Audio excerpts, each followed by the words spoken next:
It is embarrassing. It's absolutely embarrassing. It is absolutely embarrassing. And the fact is that originally it's, oh yeah, we're looking towards everything. Then they had to double down. They actually redacted this statement. They redacted a statement. They redacted the statement saying we're looking at everything, saying no, we're actually not looking at most of the stuff. We're looking at a lie spread on social media that went viral. We are looking into a literal lie spread on social media that got spoken into fact. We're looking at a lie. The WNBA just dropped a punishment on Caitlin Clark in the Indiana Fever so wild it even made Angel Reese do a double take, and she usually thrives on the chaos. Did the league just reveal its true agenda, or are they running another episode of Let's Confuse the Fans for clout? Either way, it's messy, it's spicy, and it's straight up comedy gold. Grab your seat, because these plot twists make a soap opera written by a sleep-deprived raccoon look tame. The WNBA. This has to be the most pathetic professional organization I have ever come across. This has to be the most unprofessional organization I have ever come across. This league would definitely not succeed without Adam Silver saying, here's more money, here's more money, here's more money, here's more money. Without David Stern saying, here's more money, here's more money, here's more money, here's more money. This league would be gone. And that's what happens. When you don't need to think logically, when you don't need to think like a business, when you can continue to put activism at the forefront because daddy's gonna continue to pay your bills, you're allowed to get off the rails. You're allowed to say whatever outlandish stuff you want to say because it doesn't matter. You'll never fail. Angel, can you take us through the flagrant foul from your perspective? Just what you saw in that play, how you interpreted what happened. Basketball player, refs got it right. Move on. The WNBA, where competitive fire gets watered down into be nice seminars, and rivalries are treated like HR violations. Imagine pro basketball run through a corporate handbook and a Pinterest board titled Positive Vibes Only. That's the vibe. And right in the middle of this feel-good sitcom gone wrong? Caitlin Clark, the league's golden child with actual basketball chops, squaring off against Angel Reese, the self-appointed villain who treats every game like it's WrestleMania with a scoreboard. Okay, so I didn't hear anything outside of the run-of-the-mill booing. But the WNBA seems content to follow through with this ridiculous investigation. Who is the WNBA going to let control their pocket strings, their pocketbooks? Because it seems to me like the new fans are the ones that's funding this whole league now. I mean, we make up about 70% of the fans overall.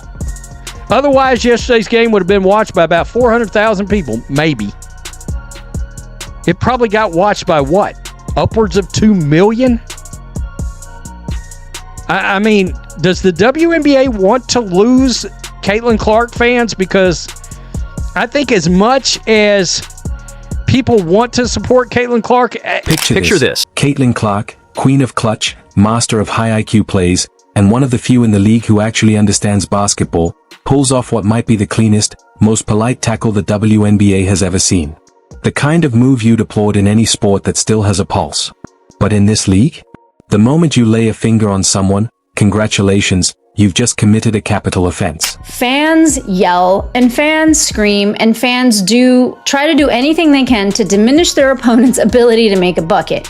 And I think that it's very hard to really understand or really interpret this sound that way, at least for me it is.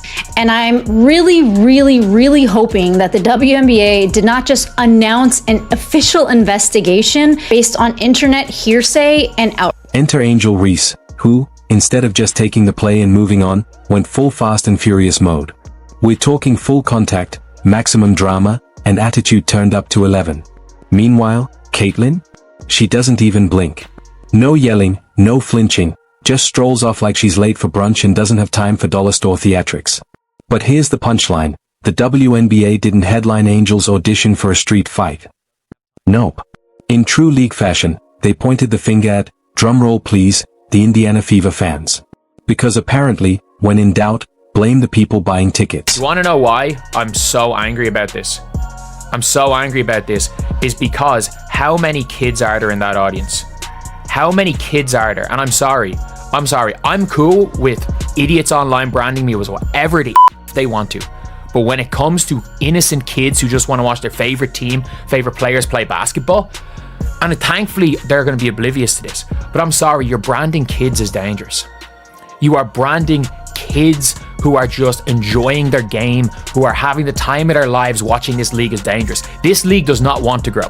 This Players Association do not want to grow. Neko Wumake, don't criticize. Watch, don't criticize. So mad at how AB defended her teammate, how DeWanna Bonner spoke about the fans. They were so mad about a common basketball play in which Angel Reese admitted was a basketball play, that they went out of their way to make things like this. Unless the powers that be make some drastic changes to support our players and their fans, I don't think Indianapolis should be allowed to host the WNBA's All-Star Weekend. These people are writing emails because they're so emotionally unhinged.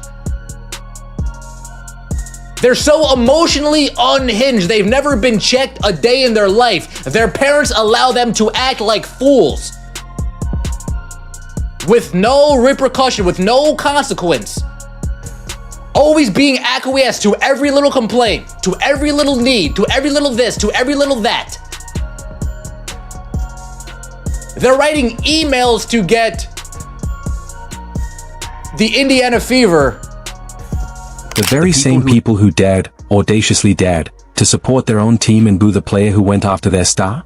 According to the WNBA, that makes them criminals, monsters, emotional degenerates. How dare fans feel something at a sporting event? Because in this league, passion is a threat, loyalty is frowned upon, and rivalries? Practically acts of terrorism. Competitiveness is toxic, and anything beyond polite golf claps and Instagram-approved smiles is now a punishable offense. Hours ago, we had a situation that shook the earth. That is, Caitlin Clark put in a flagrant foul on Angel Reese, and that foul arguably was probably one of the most transcendent moments in Caitlin Clark's career.